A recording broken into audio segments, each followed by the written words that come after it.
Hello all, నేను మీ dietitian Pavani. ఈరోజు topic వచ్చేసి వెయిట్ లాస్. ఎన్నో చూస్తూ ఉంటాం, అసలు వెయిట్ లాస్ ఎలా అవ్వాలి, ఏమేం చేయాలి అని చెప్పేసి చాలా ఇంట్రెస్టింగ్గా అందరూ చూస్తూ ఉంటారు.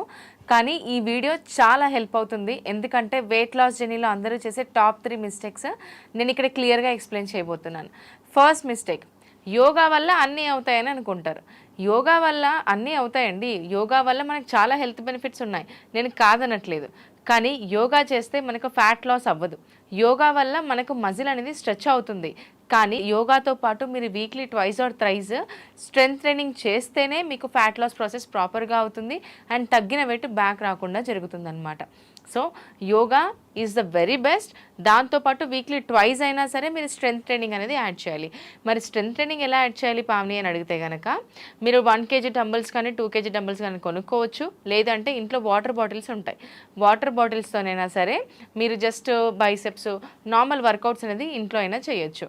సో వీక్లీ ట్వైస్ మాత్రం హై ఇంటెన్స్ వర్కౌట్స్ అనేది ఖచ్చితంగా చేయాలి. గుర్తుపెట్టుకోండి, యోగాతో పాటు స్ట్రెంగ్త్ ట్రైనింగ్ వీక్లీ ట్వైస్ అనేది యాడ్ చేయాలి.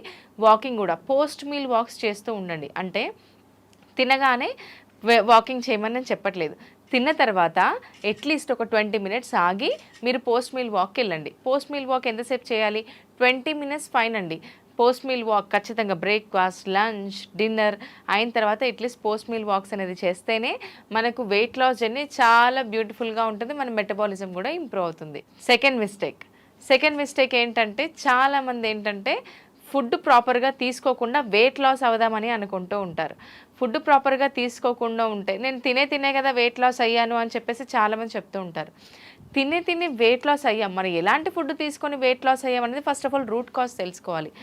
బేకరీ ఫుడ్స్, ప్రాసెస్డ్ ఫుడ్స్, ఎక్కువ amount of oily foods, sodium content foods తీసుకుంటే ఖచ్చితంగా వెయిట్ గెయిన్ అవుతారు కదండి.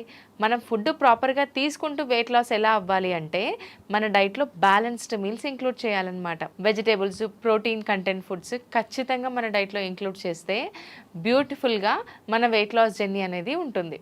చాలామందికి ఒక చిన్న డౌట్, తిన్న తర్వాత నాకు ఏమంటారు ఇమ్మీడియట్గా ఆకలి అయిపోతుంది, కొంచెం ఫుడ్ తీసుకున్నా నాకు ఆకలి అవుతుంది, లేకపోతే నాకు స్వీట్ క్రేవింగ్స్ ఎక్కువ ఉంటాయని. దీనికి కూడా రీజన్ ఒకటేనండి, మనం ప్రాపర్గా హెల్తీగా ఫుడ్ తీసుకోలేదని మన బాడీ సైన్ అనమాట. మన బాడీ మనకు ఇండైరెక్ట్గా చెప్తూ ఉంటుంది.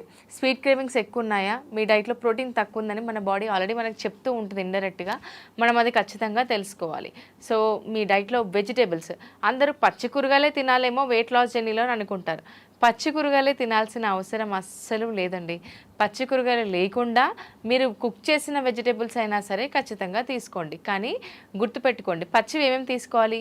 కీరా, క్యారెట్, బీట్రూట్ ఖచ్చితంగా మీ డైట్లో సలాడ్ అనేది 100% ఇంక్లూడ్ చేయాలి.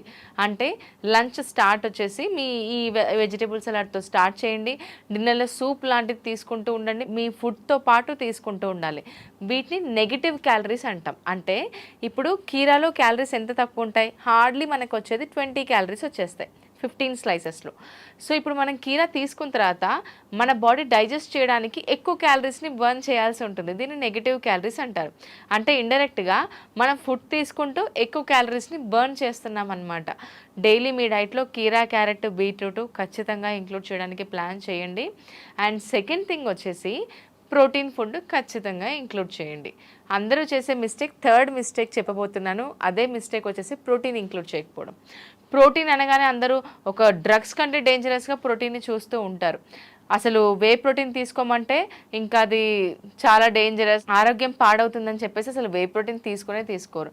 సోయా చంక్స్ తీసుకోమంటే అసలు టేస్టే నచ్చదు అంటారు. మరి పన్నీర్ తీసుకోమంటే మిల్క్ స్మెల్ పడదు అని చెప్తారు. పాలు తాగరు, పెరుగు తినరు, పెరుగు ఒకటే తీసుకుంటారు, దాంట్లో తక్కువ ప్రోటీన్ వస్తుంది పెరుగు తీసుకున్న వాళ్ళు కూడా.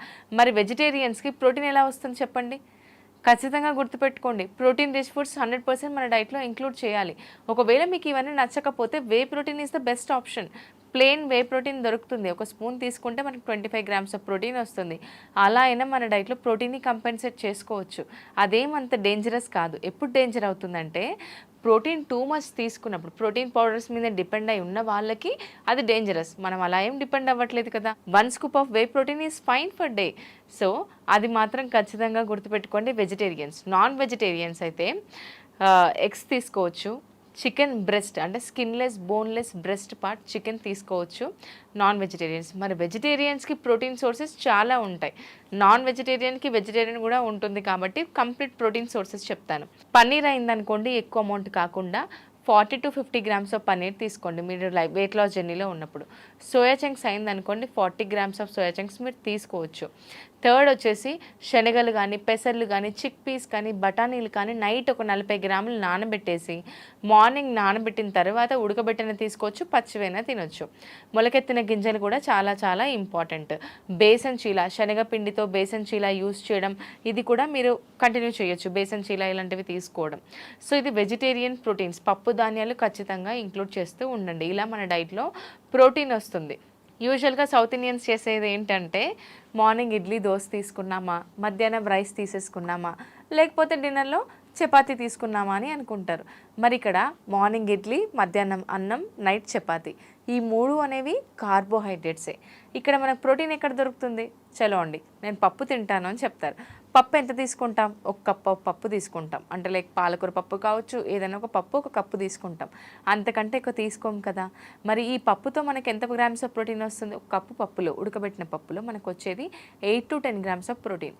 మన బాడీకి అందాల్సింది per day 70 to 80 grams of protein మనం తీసుకోవాలి. సో ఆ పప్పు ఒకటి కాకుండా మీరు నేను చెప్పిన ప్రోటీన్ సోర్సెస్ కూడా మీ డైట్లో ఇంక్లూడ్ చేస్తూ ఉండండి. నేను చెప్పిన కొన్ని థింగ్స్ అనేది నిజంగానే జరుగుతాయండి మన లైఫ్ స్టైల్లో, అందుకే నేను మీకు ఈ టిప్స్ అనేది చెప్తున్నాను. ఈ 3 మిస్టేక్స్ మీ లైఫ్ స్టైల్లో జరగకుండా ప్లాన్ చేసుకోండి, 100% మీ రిజల్ట్స్ చూస్తారు. నాకు ప్రాపర్ గైడెన్స్ కావాలి, 90 days వెయిట్ లాస్ ఛాలెంజ్ ప్రోగ్రాంలో జాయిన్ అవుతానంటే కింద స్క్రోల్ అవుతున్న నెంబర్కి కాల్ చేసి డీటెయిల్స్ కనుక్కోండి. ఈ ప్రోగ్రాంలో 100% మీకు గైడెన్స్ అనేది ఉంటుంది. 3 months ఒక పర్సనల్ డైటీషియన్ దగ్గరుండి మీకు వెయిట్ లాస్ జర్నీ అనేది ప్లాన్ చేస్తారు. ఎవ్రీడే మీరు ఫుడ్ పిక్స్ పంపించాలి, ఎలాంటి ఫుడ్ తీసుకుంటున్నారు అనేది కూడా క్రాస్ చెక్ చేసుకుంటూ ఎవ్రీ వీక్ మీ మెజర్మెంట్స్ని క్రాస్ చెక్ చేసుకుంటాం అనమాట. ఈ వీక్ లాస్ట్ వీక్ అంతా డైట్ ఫాలో అయినందుకు ఎంత వెయిట్ తగ్గారు, 1 kg తగ్గారా, ఇంచ్ లాస్ అయ్యారా అనేది క్రాస్ చెక్ చేసుకొని మళ్ళీ నెక్స్ట్ వీక్ ప్లాన్ చేస్తాం. ఇలా 3 months ప్రోగ్రామ్ అనేది రన్ అవుతుంది. ఈ 3 months ప్రోగ్రామ్ వచ్చేసి కాస్ట్ కూడా చాలా రీజనబుల్ ఉంటుంది. స్క్రోల్ అవుతున్న నెంబర్కి కాల్ చేసి మీ డీటెయిల్స్ కనుక్కోండి, దట్స్ ఇట్.